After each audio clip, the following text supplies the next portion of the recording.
Comment peindre un os, comment peindre un squelette à Age of Sigmar? C'est le tuto de cette vidéo d'aujourd'hui, mais avant tout, mise en ambiance. T'as de beaux yeux.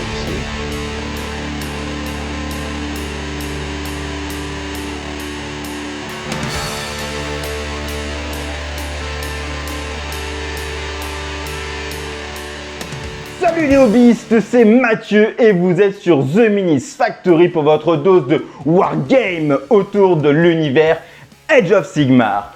Aujourd'hui, The Big Fat tuto sur le squelette. Alors on va voir comment peindre de l'os, comment peindre du métal bien rouillé et comment peindre des tissus. En gros, comment peindre un squelette de A à Z à Age of Sigmar.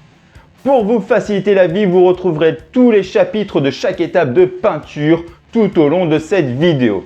Et puis alors, vous allez me dire, mais pourquoi est-il aussi fou? Pourquoi est-il aussi possédé? Eh bien tout simplement parce que la chaîne a dépassé les 100 abonnés! Oui, merci, c'est énorme pour moi, c'est génial. Donc encore un grand merci à vous.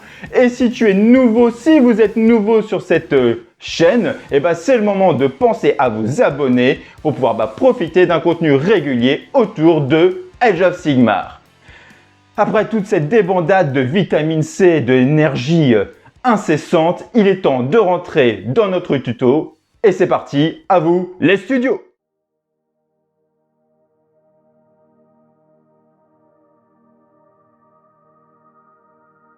Alors, au préalable, j'ai d'abord sous-couché le squelette au Zandri Dust à la bombe. J'ai ensuite repassé du Zandri Dust au pinceau pour être sûr que je n'ai oublié aucune partie. Cela est très important parce que ça sera vraiment notre couche principale pour travailler notre partie osseuse. Quand cela est bien sec, je vais commencer à travailler les ombres. Pour cela, je vais y aller avec du Reclon Flesh Shade de manière grossière. Donc là, on part vraiment du pot. On applique ça avec un pinceau Shade et le but, c'est d'appliquer en bonne quantité pour pouvoir marquer de manière importante l'ensemble des ombres des os de notre squelette. Voilà ce que ça donne après avoir passé deux bonnes couches. Maintenant, on va commencer à apporter de la lumière avec du brossage à sec. Ne chargez pas votre pinceau, pensez-le à bien l'essuyer sur votre essuie-tout et on utilise du Ushabti-Bone pour ce premier éclaircissement que l'on va passer sur l'ensemble des parties osseuses et notamment sur les parties qui attirent le plus de lumière. Le but est bien sûr de ne pas cacher les ombres que nous avons dessinées juste avant. Maintenant qu'on a fini ce premier brossage, on va réutiliser du Ushabti-Bone, mais cette fois-ci au pinceau, de manière assez diluée. Donc je vous montre en haut à droite comment j'ai fait cette dilution, pour pouvoir tout simplement revenir éclaircir de manière plus qualitative, plus propre, les parties qui y attirent le plus de lumière. Donc on va travailler comme je le fais là-bas sur le crâne, pour éviter ce côté crayeux du brossage à sec. Donc là on va vraiment bien relisser les choses. Voilà, reprendre les yeux. On va ensuite attaquer tout simplement le haut du genou, tout ce qui est partie des différents os qui vont ressortir, qui vont attirer la lumière, les côtes, les coudes, les épaules, les mains et ainsi que les pieds. Voilà, donc pour passer vraiment partout, le but est bien de refaire ressortir toutes les parties qui attirent le plus de lumière sur votre squelette et de commencer à créer du contraste entre les parties les plus sombres avec le Reclon Flesh Shade et les parties les plus claires grâce à cette Ushabti-Bone que nous repassons tout simplement.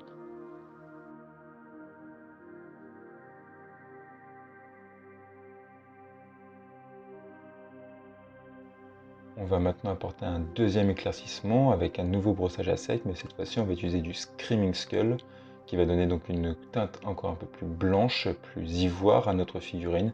Et comme le Ushabti-Bone, on repart pour frotter les parties les plus éclaircies, donc qui vont attirer le plus de lumière. Donc là, il ne faut pas refrotter toute la figurine, mais juste vraiment frotter les parties les plus saillantes pour pouvoir apporter cette différenciation de lumière. Comme avec le Ushabti-Bone, pour vraiment renforcer ces parties lumineuses, on va retravailler au pinceau avec le Screaming Skull. Et donc on va continuer à éclaircir vraiment aux parties les plus hautes avec ce Screaming Skull, avec cette dilution comme je vous ai montré juste avant, pour vraiment aller chercher les points de lumière. Donc vous voyez, je viens tout juste tapoter à certaines parties pour vraiment apporter des petites pointes de lumière. Je ne repasse pas sur tout pour vraiment définir. Vous voyez là par exemple sur les côtes, je redéfinis tout légèrement ces lumières en faisant des petits traits. Voilà, le but c'est vraiment d'apporter des petits points de lumière supplémentaires pour créer davantage de contraste entre l'ombrage et la lumière que vous apportez avec ces teintes ivoires. On va maintenant renforcer l'ombrage de notre figurine. Donc pour ça, on va reprendre le Reclone Flèche Shade, mais cette fois-ci, on va utiliser un petit pinceau, un S-Base. Et là, on vient juste tout simplement vraiment remettre du shade dans les parties les plus ombrées. Donc on avait déjà quelques délimitations par rapport à notre travail d'avant. Et là, le but, c'est d'accentuer, on va dire, encore plus notre contraste. Donc là, voilà, vous revenez vraiment mettre le shade dans toutes ces petites parties, mais attention de bien le mettre dans les creux et de ne pas repasser par-dessus le travail d'éclaircissement que vous venez de faire avec les différents brossages à sec et à plat entre l'Ushap T-Bone et le Screaming Skull. Donc là, il faut vraiment le faire de manière appliquée et y aller vraiment dans les creux avec une manière un peu plus précise pour vraiment redélimiter les ombrages. On va maintenant apporter un tout dernier éclaircissement et pour ça on va utiliser du Ceramite White, donc du blanc pur. Et là on va venir tout simplement apporter des petits points de lumière en tapotant légèrement sur le haut voilà, des parties les plus saillantes comme le haut des genoux, les hauts des yeux, voilà, les côtes qui ressortent, ce genre de choses pour vraiment, avec les lumières qui viendront refléter sur votre figurine, créer encore un peu plus de contraste au niveau de cette partie osseuse. Donc là, je vous ai vraiment travaillé cette partie osseuse de la manière la plus poussée possible. Vous pouvez bien sûr faire ça de manière un peu plus simple, vous n'êtes pas obligé d'aller jusqu'au Ceramite White, mais là le but de ce tuto est vraiment de vous montrer une recette complète et un peu plus poussée. On va maintenant travailler les métaux, et pour ça donc, je vais utiliser de l'Iron Warriors que je vais mélanger avec du Rhinox Hide à part égale, donc 50-50 en termes de répartition de peinture, comme je vous montre dans l'encadré en haut à droite. Alors le but de ce mélange est d'avoir un métal très foncé pour pouvoir jouer plus facilement sur les contrastes ensuite et surtout avoir une facilité d'application du métal.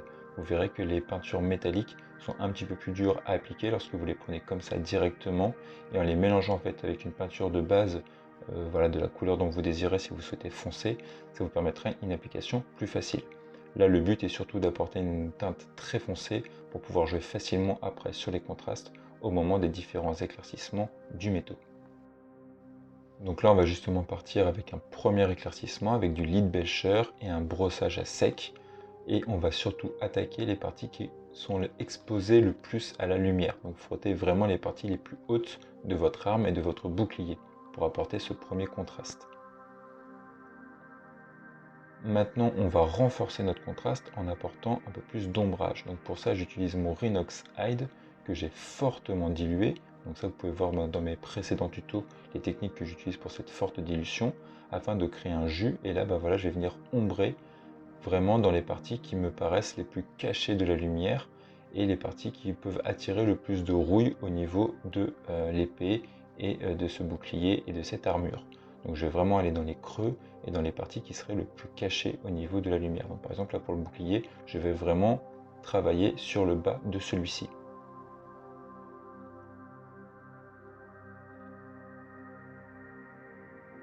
Vous pouvez bien sûr passer 2 couches à 3 couches pour vraiment renforcer le contraste de ce marron.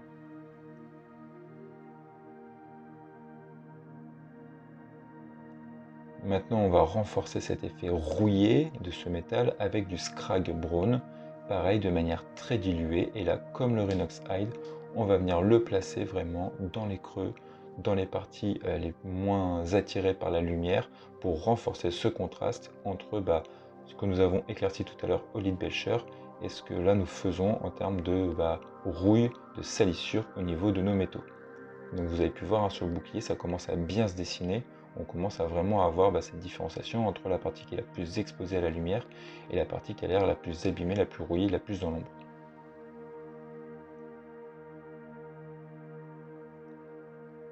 Maintenant, on va continuer encore plus l'effet de rouille. Je vous ai dit qu'on va vraiment pousser le tuto aujourd'hui. Donc là, j'utilise du Troll Slayer orange. Et donc là, on va renforcer ces effets vraiment de rouille, de salissure, d'armes usées par le temps. Et donc là, pareil, donc avec une bonne dilution et quelques points. Donc là, le but est vraiment de laisser quand même apparaître du Scrag Brown. On ne va pas repasser sur tout. Là, on vient légèrement poser quelques points à quelques zones, comme vous pouvez le voir, pour renforcer ce côté usure, ce côté rouille. Donc voilà, vraiment sur les creux, le bas de l'épée. Et vu que c'est très dilué, vous allez vraiment pouvoir contrôler l'effet en ajoutant plusieurs couches suivant l'effet que vous souhaitez obtenir, plus ou moins rouillé tout simplement.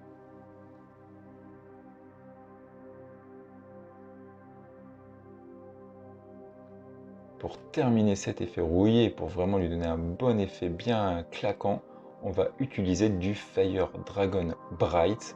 Et donc là, on vient vraiment, mais de manière très subtile, apporter des petits points de lumière dans voilà, vraiment les parties les plus basses pour donner nos effets rouillés.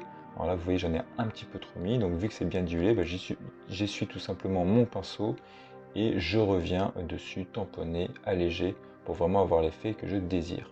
Puis bah là, voilà, je rattaque le bouclier, donc vous voyez, alors je viens mettre des petits points, donc je commence à utiliser une certaine technique qu'on appelle la technique du pointillisme pour pouvoir apporter ces petits effets de rouille, donc je ne repasse pas partout.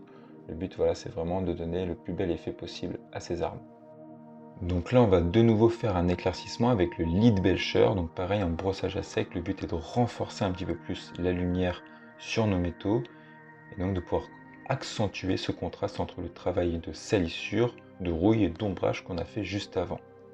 Donc là, attention de bien surtout aller sur les zones qui sont vraiment touchées par la lumière pour ne pas gâcher tout le travail que vous avez fait juste avant.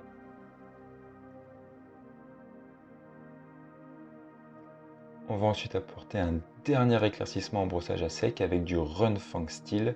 Et là, on n'y va vraiment que sur les parties hautes. Donc, vous voyez, j'attaque vraiment par le haut et je fais bien attention de ne pas aller aux endroits que je ne veux pas, donc je viens chercher vraiment que la lumière. Pour terminer notre métal, on va utiliser un éclaircissement final au pinceau S-Base avec du Storm Oath Silver, et là on va vraiment y aller de manière très minutieuse avec notre technique du pointillisme. Donc voilà, là il ne faut pas trop diluer la peinture, il faut vraiment juste la poser sur votre palette, la prendre sur votre pinceau de manière très fine, quitte à même l'essuyer un tout petit peu sur un sopalin, et on vient juste voilà, tapoter légèrement sur l'ensemble des métaux. Le but c'est de donner un petit peu d'effet de matière à vos armures, à vos métaux, comme s'ils avaient subi quelques coups, et de rapporter des effets de lumière supplémentaires qui vont vraiment voilà, donner plus de contraste encore à votre figurine et à vos métaux. Maintenant, on va faire les autres coloris de métaux. Donc pour ça, j'ai utilisé du Warplock bronze que j'ai pareil mixé avec du Rhinox Hide à 75 de Warplock bronze et 25% de Rhinox Hide pour faciliter l'application de cette teinte. Donc là, je vais faire voilà, le contour du bouclier, je vais faire la boucle de la ceinture et l'arrière du bouclier tout simplement. Le but est d'essayer d'apporter un petit peu de différence au niveau des métaux pour pouvoir aussi donner plus de vie à votre figurine.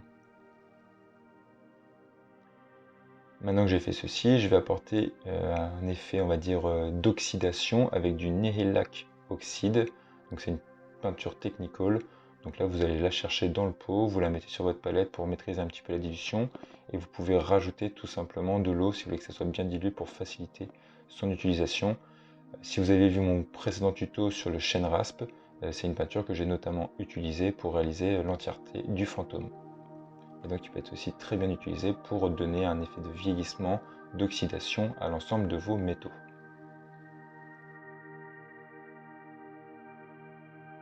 Et maintenant, donc, je reprends mon Storm Oath Silver que je viens tapoter voilà, sur les angles de mon bouclier pour apporter des petits points de lumière supplémentaires à mon métal. Donc voilà, donc comment travailler les métaux de manière très fatiguée, très usée par le temps pour vos squelettes ou autres armées de Age of Sigmar. On va maintenant travailler la fourrure de manière très simple. Donc on va utiliser du Ushabti Bone avec notre pinceau S-Base et qu'on vient tout simplement appliquer en aplat avec 2 couches fines pour avoir un bon rendu. Donc maintenant on va ombrer notre fourrure avec du Reclan Flesh Shade. Donc j'ai déjà passé une première couche, là c'est la deuxième. Et donc ça va donner voilà, une teinte un peu orangé rouge à notre fourrure de manière très simple. On va ensuite finir notre fourrure avec un deuxième ombrage. Donc pour cela, j'utilise du Rhinox Hide fortement dilué. Comme vous pouvez le voir, le Reclan Flesh Hide n'est même pas totalement sec. Et donc je viens voilà, le mélanger avec ce Rhinox Hide et vraiment que dans la partie basse de ma fourrure pour apporter une teinte supplémentaire. Et ça sera tout pour la fourrure. Donc là, voilà, un travail plutôt simple. On ne va pas trop se prendre la tête. On va maintenant travailler les tissus, donc pour cela on va commencer par le cuir, on va utiliser du Rhinox Hide, donc là dilué de manière normale, c'est-à-dire une dose de peinture pour une dose d'eau, et donc on va appliquer ce Rhinox Hide sur toutes les parties donc cuir, c'est-à-dire les ceintures du squelette, ainsi que les parties qui vont retenir le bouclier et la jambière arrière gauche de la figurine.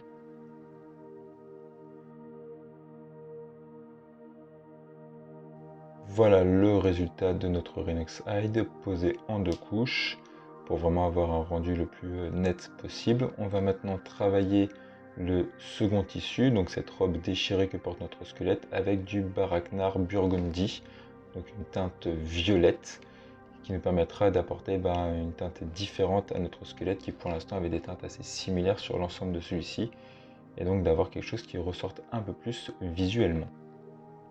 Donc là pareil, 2 couches fines pour avoir un rendu optimal qu'on travaillera juste après. Voilà ce que ça donne après les 2 couches fines au niveau du tissu. Je vous montrerai là juste avec mon doigt que j'ai renforcé, et aussi à la caméra là, l'effet rouille et vieillissement du bouclier et de l'épée que je trouvais pas assez prononcé. Donc en off j'en ai profité pour pouvoir renforcer tout ceci. Et là je vous montre un peu ce que ça donne pour l'instant sur l'ensemble de la figurine. On va maintenant ombrer nos 2 tissus, donc le cuir et la robe déchirée, avec un shade, le Nuln Oil. Et là, on prend directement dans le pot et on vient tout simplement l'appliquer sur l'ensemble de nos tissus, donc sur le cuir et sur cette robe violette, pour tout simplement commencer à délimiter nos ombrages pour faciliter ensuite notre travail de contraste et d'éclaircissement. Maintenant que notre shade est bien sec, on va venir éclaircir les cuirs. Donc pour ça j'ai utilisé du Rhinox Hide et du Ushabti Bone. Donc le Rhinox Hide j'ai mis à peu près on va dire 75% de peinture Rhinox Hide et 25% du Ushabti Bone. Et là je viens tout simplement faire du lining. Donc je vais éclaircir seulement les arêtes des parties en cuir. Donc là ça se voit pas énormément, mais c'est normal parce que la teinte est encore assez foncée. C'est juste pour me donner un rendez-vous, une aide. Et donc là je viens tout simplement renforcer cet éclaircissement avec davantage du Shaptibone dans mon Rhinox Hide. Donc là je suis presque plus 75% du Shaptibone comme vous pouvez le voir sur le pinceau et 25% de Rhinox Hide. Et je viens tapoter, commencer à vraiment donner les derniers éclaircissements à mon cuir pour que celui-ci ressorte un peu plus. Maintenant, on va travailler l'éclaircissement de notre robe. Donc pour ça, je réutilise notre violet, le Baraknar Burgundy. Et donc je viens tout simplement reposer ce violet sur les parties les plus saillantes de notre robe. Donc les arêtes et celles qui vont attirer le plus de lumière. Donc c'est là que le fait d'avoir utilisé du Null Oil pour faire vos ombrages va vous permettre de délimiter facilement les zones que vous allez venir éclaircir. Pensez à bien diluer votre peinture pour cette étape pour vraiment que ça soit plus facile à appliquer. Donc là ce que je vais faire c'est que je vais tout simplement poser plusieurs couches parce que comme vous pouvez le voir ma peinture est bien diluée. Donc quand elle va sécher ça va rester très subtil. Donc j'applique tout simplement plusieurs couches bien diluées pour monter petit à petit l'éclaircissement de cette robe avec ce violet.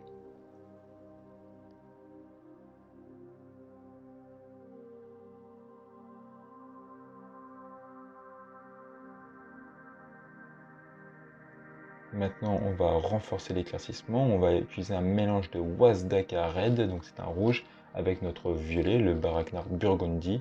Et donc, on va commencer à éclaircir davantage. Donc, pareil là, de manière vraiment diluée, allez-y tout doucement. Je vous montrerai juste après, normalement, si je ne me trompe pas, comment j'ai dilué cette peinture pour vous donner vraiment tout simplement l'effet de la dilution que vous devez obtenir pour pouvoir faire ces éclaircissements, pour maîtriser plus facilement vos transitions. Ça évitera d'avoir des transitions trop brutes et donc ça donnera un effet un peu plus naturel à vos tissus. Voilà, donc là je vais vraiment chercher toutes les parties qui me semblent les plus attirées par la lumière. Voilà, donc ça après il y a des règles sur tous ces sujets-là, mais moi je me prends pas la tête, comme je l'explique, moi je fais plutôt de la peinture tabletop, donc pour peindre un maximum d'armées, juste pour le plaisir de jouer, d'avoir des figurines qui sont totalement peintes. C'est toujours plus plaisant et c'est toujours meilleur pour l'immersion de vos parties. Donc voilà ce que ça donne, et là bam, je viens tout simplement appliquer une seconde couche de ce mélange de ces deux couleurs, donc du rouge et du violet, pour vraiment renforcer cet effet de lumière au niveau de ma figurine. Vu que la couleur est bien diluée, vous allez vraiment pouvoir travailler de manière très précise les fondus et obtenir un résultat délicat.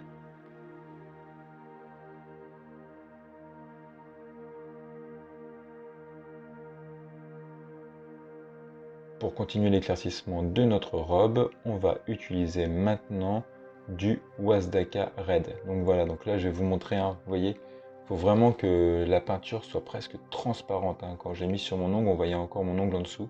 Donc c'est comme ça que vous allez pouvoir travailler très facilement les transitions de vos différents éclaircissements pour que en fait tout simplement en appliquant des couches très diluées comme ça puisse laisser un petit peu la couleur en dessous, et plus vous allez appliquer vos couches diluées, plus vos fondus vont se monter. Donc là par contre je viens chercher bien sûr que les pointes et vraiment les parties les plus à la lumière. Là je me suis aperçu que la transition elle était trop forte, donc là je viens réutiliser un peu de Baraknar Burgundy pour refaire mes transitions entre l'ombrage et l'éclaircissement pour avoir quelque chose de plus naturel. Et comme vous le voyez tout au long de ce tuto, c'est très important dans quel sens vous allez appliquer votre peinture. Pensez bien que la peinture c'est plein de pigments, et donc il faut toujours pousser les pigments à l'endroit où vous voulez les mettre. Donc si vous utilisez votre peinture pour de l'éclaircissement, peignez dans le sens où vous voulez éclaircir. Donc si vous éclaircissez vers le haut, vous peignez du bas vers le haut, et l'inverse pour les ombrages.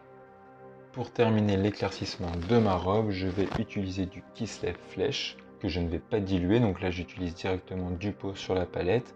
J'essuie un petit peu mon pinceau et je viens tamponner plutôt, excusez-moi, taponner. Je taponne, on vient tamponner, excusez-moi, délicatement. Voilà, pour créer cet effet de pointillisme, cet effet de tissu abîmé, pour commencer à donner un peu plus de réalisme à ma figurine. Et donc je viens le faire sur l'ensemble des arêtes et des parties qui sont les plus saillantes, qui attirent le plus la lumière. Donc ça donne un peu plus de cachet à votre figurine.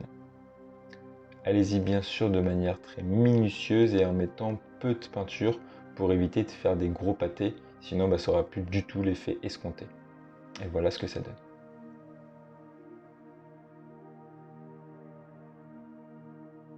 On va maintenant travailler le socle avec du Mechanicus Standard Grey. Donc là, un aplat tout simple, dilution 1 pour 1 entre de l'eau et notre Mechanicus Standard Grey pour teinter notre socle. On va ensuite ombrer le socle avec du Null Oil, donc le shade qu'on utilise déjà tout à l'heure, et on y va de manière généreuse. Pour apporter un peu de teinte, on va mettre du Night Haunt Gloom, qu'on vient appliquer par petites pointes par-ci par-là, pour donner un peu un effet, on va dire, rappel fantomatique à votre socle en dessous de ce squelette. Et donc là, vous venez directement appliquer du pot sur le socle.